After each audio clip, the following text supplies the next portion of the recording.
नमस्कार, स्वागत है आपका हमारी खास पेशकश में। इस खास पेशकश में हम एक अहम मुद्दे पर चर्चा करने वाले हैं। भारत के फाइनेंशियल मार्केट ने हाल के सालों में शानदार ग्रोथ दिखाई है, लेकिन एक अहम महत्वपूर्ण कमी अभी भी इस मार्केट में बनी हुई है। वो है कमोडिटी डेरिवेटिव सेगमेंट में कोलोकेशन की अनुपस्थिति। जहां इक्विटी डेरिवेटिव मार्केट में पिछले एक दशक से कोलोकेशन का फायदा मिला और इससे प्राइस डिस्कवरी बेहतर हुई, लिक्विडिटी शानदार हुई है। वहीं कमोडिटी डेरिवेटिव्स का अभी भी रेगुलेटरी नियमों की वजह से हम काफ़ी पीछे हैं और कई सारी ऐसी चैलेंजेज है जिन मुद्दों पर चर्चा करना बहुत ज़रूरी है। और उस चर्चा को आगे बढ़ाने के लिए, उसमें अहम योगदान देने के लिए और अपने सुझावों के साथ हमारे साथ कुछ खास मेहमान मौजूद हैं। नरेंद्र वाधवा हैं, पूर्व प्रेसिडेंट है CPAI के, commodity participants association of India के, साथ ही MD और CEO हैं SKI कैपिटल सर्विसेज के। हमारे साथ विजय सरदाना हैं जो मेंबर हैं कमोडिटी डेरिवेटिव्स एडवाइजरी कमेटी के, एडवोकेट भी हैं, एग्री इकोनॉमिस्ट भी हैं और जियोपॉलिटिकल मुद्दे को भी बहुत ही बारीकियों से समझते हैं। अभिषेक झा हैं, पहले इंडिया फाउंडेशन के। आप सभी मेहमानों का बहुत बहुत शुक्रिया, आप लोगों ने एक अहम खबर के लिए, अहम मुद्दे के लिए अपना वक्त निकाला है। सबसे पहले वाधवा जी, आपके साथ शुरुआत करेंगे। आप CPAI के प्रेसिडेंट भी रहे हैं। आसान भाषा में सबसे पहले कोल लोकेशन के बारे में बताइए कि ये होता क्या है, इसका फायदा क्या है और इसकी जरूरत क्यों है। धन्यवाद विश्वमोहन जी।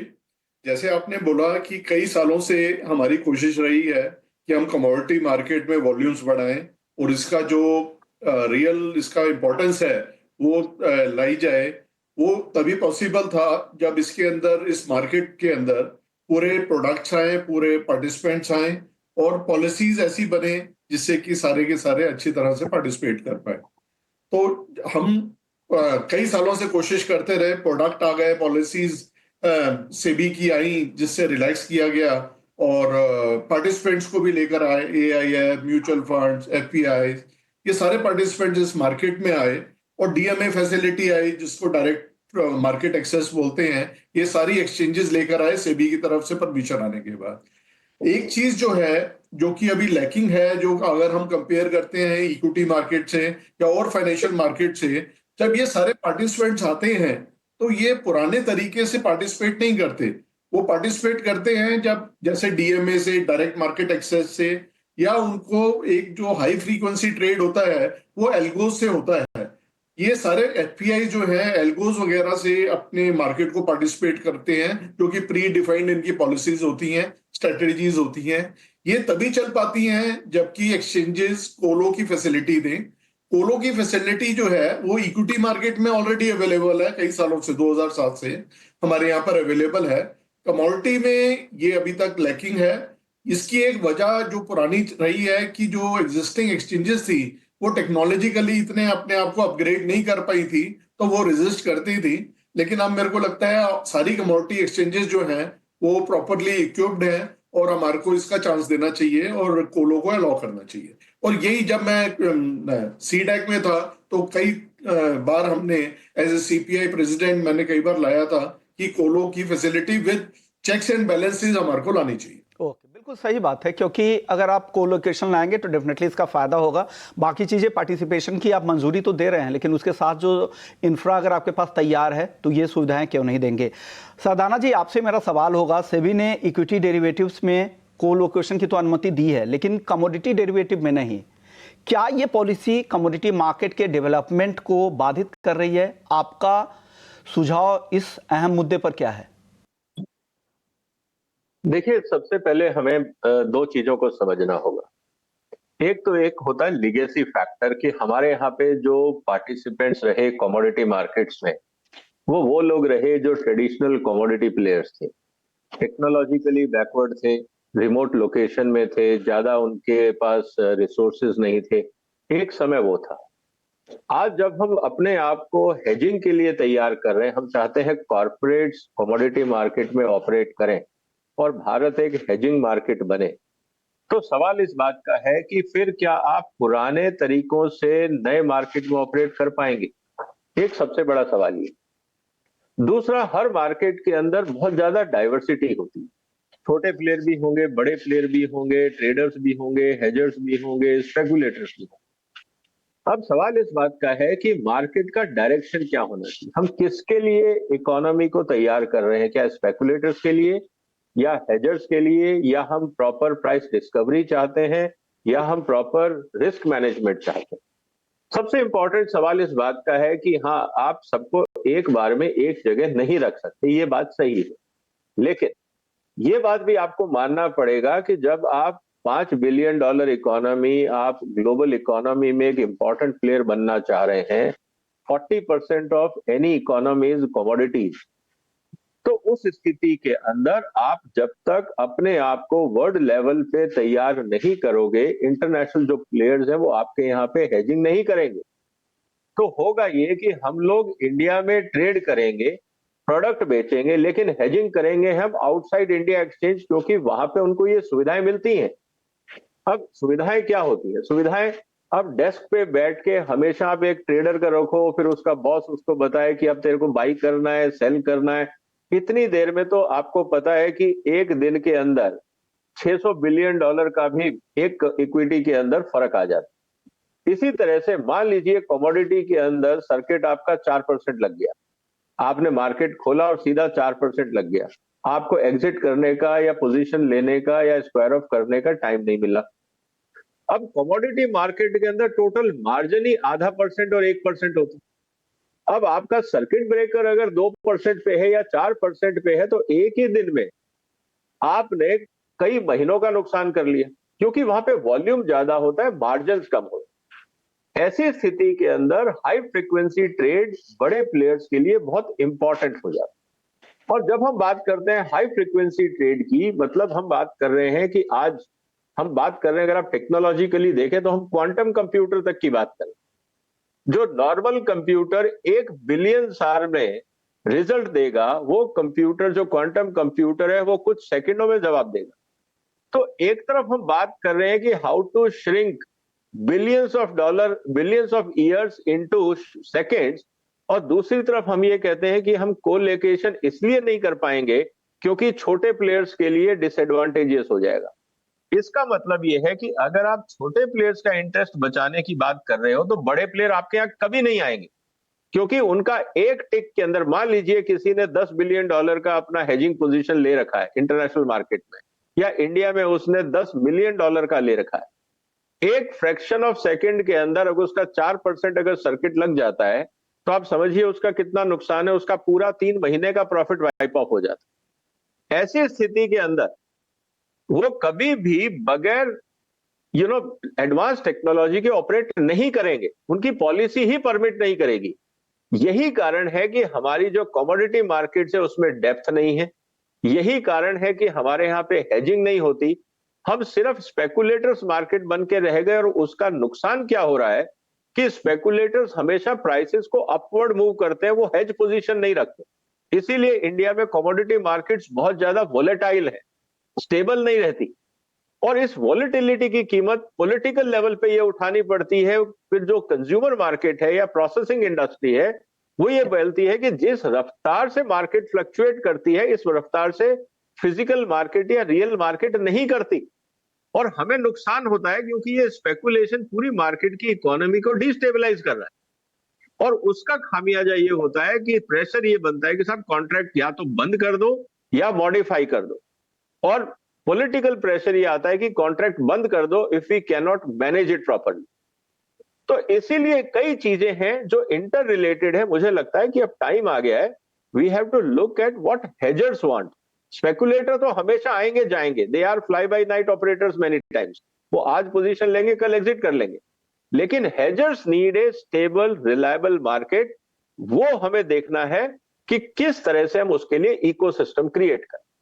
बहुत काफ़ी अहम मुद्दे आपने रखे हैं, क्योंकि स्पेकुलेटर्स तो आते जाते हैं, हर डेकेड में स्पेकुलेटर्स की पूरी लॉट बदल जाती है, लेकिन हेजर्स तो वही रहेंगे। उनको बिजनेस करना है, लॉन्ग टर्म में टिकना है, अपने नुकसान को बचाना है, और यहाँ पे मार्केट में डेप्थ नहीं है, उसी वजह से बेहतर प्राइस डिस्कवरी नहीं होती। एक आज एक्सपर्ट्स बता रहे थे कि एग्री मार्केट में तो ऐसा हो गया है, एग्री वायदा में, कि वो 1 से 2 लॉट में भी अगर पोजीशन लेते हैं तो पूरे मार्केट पर उसमें प्राइस फ्लक्चुएशन दिखने लगता है। इस तरह की लिक्विडिटी की दिक्कत है। अभिषेक जी, आपके पास आ रहा हूं मैं, क्या जिस तरह की असमानता हम देख रहे हैं, क्या यही वजह है कि विदेशी निवेशक हो या बड़े संस्था का जो निवेशक है, वो उनकी भागीदारी अभी तक कमोडिटी डेरिवेटिव मार्केट से नहीं है, जैसा सरदाना जी कह रहे थे या वाधवा सर कह रहे थे।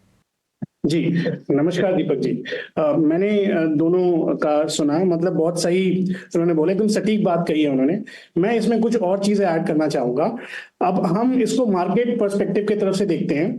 जो भारत का जो हिस्सेदारी है कमोडिटी मार्केट में, वो लगभग 0.08% है। इट मींस 1% से भी कम है। तो कहने का ये मतलब है कि अगर आप एक ग्लोबल लेवल पे आप 100+ ट्रिलियन डॉलर की मार्केट को देख रहे हैं नॉमिनल लेवल पे, और उसमें भारत की हिस्सेदारी अभी तक 1 ट्रिलियन से भी कम है, लगभग 850-900 बिलियन डॉलर है।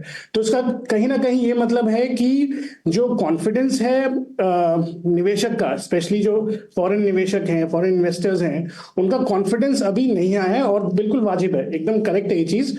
और इसके कुछ मुख्य मैं आपको केंद्र बिंदु इसके मैं कुछ आपको बताता हूं। तो एक चीज है कि अब हम एआई की बात कर रहे हैं। हाल ही में जनवरी 2025 में मीटी ने एक AI regulation and governance policy लाई थी।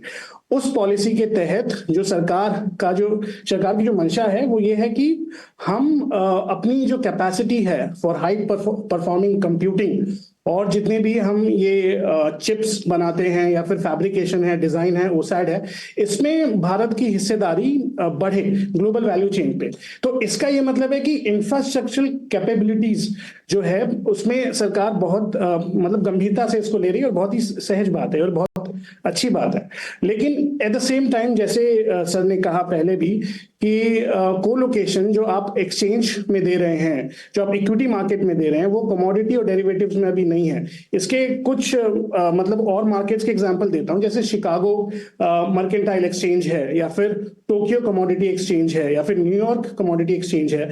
इसमें कोलोकेशन की सुविधा काफी पहले से दी गई है, और इसके वजह से जो हाई फ्रीक्वेंसी ट्रेडर्स हैं या फिर जो इंस्टीट्यूशनल इन्वेस्टर्स हैं, उनकी जो पार्टिसिपेशन है वो काफी बड़ी है। और इसीलिए भारत, हम ये कह सकते हैं कि लगभग अछूता ही है अभी कमोडिटी मार्केट में, क्योंकि हमारे जो एल्गो ट्रेडिंग की सर ने बात की, बिल्कुल सही है। जो हाई कंप्यूटेशन है और एल्गो ट्रेडिंग है, ये समझिए आप साल दर साल बढ़ता ही जाएगा। अब मतलब पीछे मुड़ने वाली बात नहीं है, क्योंकि जितना भी ये जो ऑटोमेशन हो रहा है और जितना भी ये जो कोडिंग करते हैं और हाई परफॉर्मेंस कंप्यूटेशनल पे ये लोग ट्रेड करते हैं, इनका बहुत ही मिली सेकेंड या माइक्रो सेकेंड में इनका जो प्रॉफिट एंड लॉस का है वो मतलब वो तय करता है। तो आप ये समझ के चलिए कि आज के डेट में बिना हाई कंप्यूटेशनल इंफ्रास्ट्रक्चर के कोई भी निवेशक या कोई भी इन्वेस्टर ग्लोबली या फिर इंडियन, वो बहुत ज्यादा इच्छुक नहीं होगा इसमें मतलब पार्टिसिपेट करने के लिए बनस्पत जितना वो अभी इक्विटी मार्केट में कर रहा है।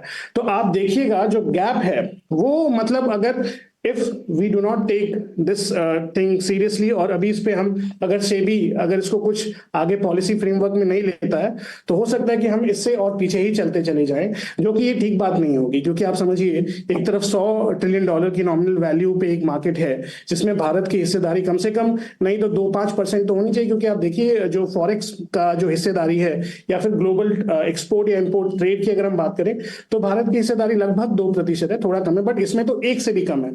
तो कहने का मतलब है कि ये मिनिमम देन एवरेज पे अभी हम कर रहे हैं, और उसका जो ठीक ठाक आंकलन वो यही है कि एक तो हम एक तरफ जो हमारी इंफ्रास्ट्रक्चर कैपेसिटी है उसको इंक्रीज करें, जो भारत कर ही रहा है, जो सरकार बिल्कुल मतलब सहज रूप से कर रही है। लेकिन एट द सेम टाइम हम कोलोकेशन को नजरअंदाज नहीं कर सकते। तो ये जरूरी है कि कोलोकेशन, अब ये सही वक्त है भारत के लिए कि कोलोकेशन को हम इसमें मंजूरी दें, ताकि जो कमोडिटी मार्केट में अगर आप उसको थोड़ा देखें, कैटेगराइज करेंगे, तो सबसे ज्यादा जो रूप से जो ट्रेड होता है वो एग्रीकल्चर के बाद एनर्जी और फिर कुछ मेटल्स के भी आते हैं। तो अब समझिए कि इंडिया जो है वो एक एग्रेरियन इकोनॉमी है, तो इसमें प्राइस डिस्कवरी एफिशिएंसी एक बहुत अहम मुद्दा बनता है, सिर्फ इन्वेस्टर्स के लिए भी नहीं, बाकी जो मध्यम वर्गीय है या स्मॉल इन्वेस्टर्स हैं उनके लिए भी।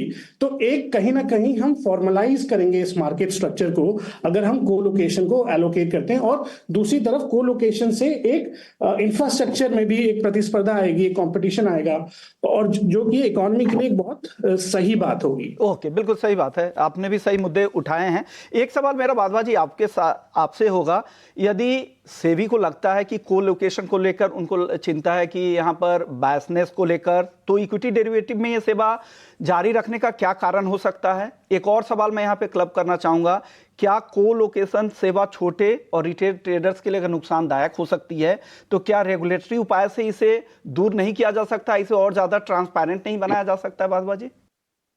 देखिए, जैसे आपने कहा कि कमोडिटीज के अंदर क्यों नहीं आया या क्या अप्रीहेंशन रही है रेगुलेटर की, तो पहले हमारा ये चैलेंज था कि हम ये जो एल्गो या कोलो है वो पूरी कमोडिटी स्फीयर के अंदर लेकर आए कि कैश सेटल्ड के अंदर लेकर आए। तो कई साल हम यही करते रहे कि एग्री के अंदर भी आना चाहिए, लेकिन देखिए इसमें ओपन इंटरेस्ट एक बहुत बड़ा चैलेंज है। एग्रीरियन इकोनॉमी है, मैं बिल्कुल मानता हूं, लेकिन उसमें कितना उसके अंदर ओपन इंटरेस्ट हो, कितना ट्रेडेबल हो, क्या लिमिट्स हो क्लाइंट की या ट्रेडर्स की, ये सारा डिफाइन करना बड़ा मुश्किल था। तो हमने सजेस्ट यही किया था कि जब ये चीजें फाइनल होंगी वो बात ठीक है, लेकिन इसको रोकने की जरूरत नहीं है। कैश सेटल ट्रेड जितने भी हैं, जैसे एनर्जी के ट्रेड्स हैं हमारे, तो उसके अंदर इसको जरूर लाया जाए और कोलो किया जाए। और उसके अंदर देखिए अब काफी वाइब्रेंट मार्केट है, सारे प्रोडक्ट्स हैं, ऑप्शन बहुत बड़ा रोल प्ले कर रहा है कमोडिटीज मार्केट के अंदर। एमसीएक्स के अंदर हम देखते हैं या एनएसई के अंदर देखते हैं, ऑप्शन मार्केट कमोडिटीज के अंदर खासकर कैश सेटल ट्रेड्स के अंदर काफी वाइब्रेंट मार्केट है। तो हमारी डिमांड हमेशा यही रही है कि जब तक हम सारी सेट ऑफ कमोडिटीज में नहीं ला पा रहे तो हमारे को कैश सेटल्ड में लाना चाहिए। बात रही जो रिटेल इन्वेस्टर है, देखिए रेगुलेटर का ये हमेशा रहा है ये वाली पॉलिसी कि जो आपने इंस्टीट्यूशनल इन्वेस्टर को या ट्रेडर्स को दिया है वही चीज जो है आपको रिटेल को भी देनी है। ये हमारे कंटिन्यूअस डिस्कशन है। I am part of ISF also, industry standard forum of SEBI. तो वहां हम बार बार यही कहते हैं, जो आपने एक सेट ऑफ इन्वेस्टर को दिया है, अगर आपने उनको स्पीड दी है तो वही स्पीड आपको रिटेल ट्रेडर या इन्वेस्टर को देनी है। कोई इसके अंदर गैप नहीं होना चाहिए और लैग नहीं होना चाहिए उनकी स्पीड के अंदर। तो उसी के अंदर ये रेगुलेटर बिल्कुल मानने को तैयार है और उन्होंने एक पब्लिक पेपर भी दिया है, ऑफर करा है कि उसके अंदर कमेंट किए जाएं कि अगर हम रिटेल में एल्गोज लेकर आए तो आपका लोगों का क्या व्यू है। तो अभी वो ओपन है, उसके अंदर भी हम सारे पॉजिटिव है कि आने वाले टाइम में रिटेल के अंदर भी एल्गोज जो है अलाउ होंगी। एल्गोज अगर अलाउ होंगी तो एक तो है सेट रूल्स के हिसाब से एल्गोज बनती हैं, लेकिन अगेन जैसे अभिषेक जी ने भी कहा और विजय सदानंद सर ने भी बोला कि ये हमारे को अगर सारे इन्वेस्टर्स को, सारे ट्रेडर्स को लाना है तो हमारे को मार्केट इंफ्रास्ट्रक्चर ऐसा बनाना है जो कि टेक्नोलॉजी ड्रिवन हो। मैं बात करूंगा चाइना की। चाइना ने सिर्फ इतनी बड़ी मार्केट है, उन्होंने देखा कि इतनी अपॉर्चुनिटी है कमोडिटीज मार्केट में, तो उन्होंने एक्सचेंज ट्रेडेड कमोडिटीज मार्केट को इतना रोबस्ट बनाया है, सारे एल्गोज और सारा कोलो उसके अंदर है। तो हमारे को पीछे नहीं रहना। और एक और बात मैं बोलूंगा, हमेशा हम बोलते हैं कि मेक इन इंडिया, अब हमारे को ट्रेड इन इंडिया का भी एक नारा देना है। हमारा जो सारा ट्रेड बाहर जा रहा है, ओवरसीज मार्केट में जा रहा है, हमारे को कोशिश करनी है इस इंफ्रास्ट्रक्चर को लाके जो कमी है उसको प्लग किया जाए और ट्रेड इन इंडिया भी हो। बिल्कुल, trade in India, hedge in India, price discovery in India, सब कुछ यहाँ पर हो ताकि हमारा कमोडिटी मार्केट भी बड़ा हो। सरदाना सर, एक साथ अगर कोलोकेशन लाने की बात यहाँ पर अगर हो तो किस तरह का रेगुलेटरी गाइडलाइंस सेबी को बनाना चाहिए और क्या एक हाइब्रिड मॉडल के जरिए लाया जाए ताकि छोटे और बड़े ट्रेडर्स, जिसकी बातचीत लगातार हो रही है, वो एक तर्क दिया जा रहा है कि उसकी वजह से देरी हो रही है, इसे भी खत्म किया जाए?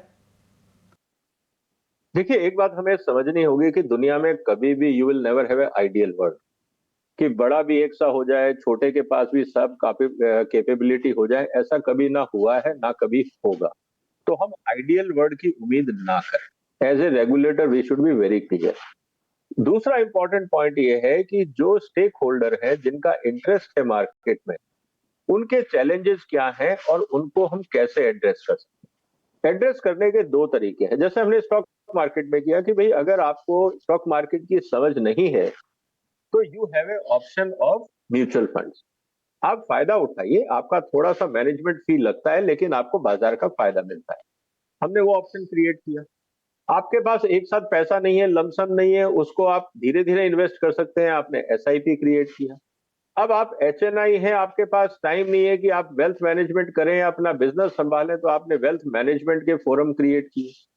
आप डोमेस्टिक इंस्टीट्यूशनल इन्वेस्टर्स हैं तो आपके लिए फोरम है।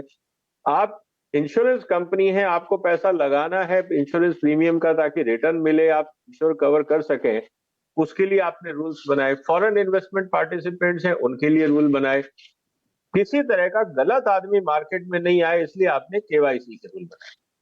ये सारी चीजें आपने बनाई अपने अपने एप्रीहेंशंस को और अलग अलग स्टेक होल्डर्स की बातों को एड्रेस करने की। यही अप्रोच हमें कमोडिटी में रखनी पड़ेगी। हमें कमोडिटी मार्केट को, जो आज भी मैं कहूंगा कि बगैर वाइब्रेंट कमोडिटी मार्केट के आप मेक इन इंडिया कर ही नहीं सकते, क्योंकि जब तक आपके पास रॉ मटेरियल नहीं होगा उस स्थिति में आप क्या करेंगे। आप आज हेजिंग नहीं कर पा रहे हैं, आज इंडिया का एग्री एक्सपोर्ट क्यों नहीं बढ़ पा रहा, इसका सबसे बड़ा कारण यह है कि मेरे पास इंडिया में हेजिंग ऑप्शन नहीं है। आज मैं अगर एक कॉन्ट्रैक्ट लेके आता हूं कि मैं 10,000 टन आपको पर्टिकुलर प्रोडक्ट सप्लाई करूंगा, फॉर एग्जांपल मैं व्हीट सप्लाई करूंगा या ऑयल सप्लाई करूंगा या मैं पल्सेस करूंगा या मैं नमकीन सप्लाई करूंगा, लेट मी पुट दैट।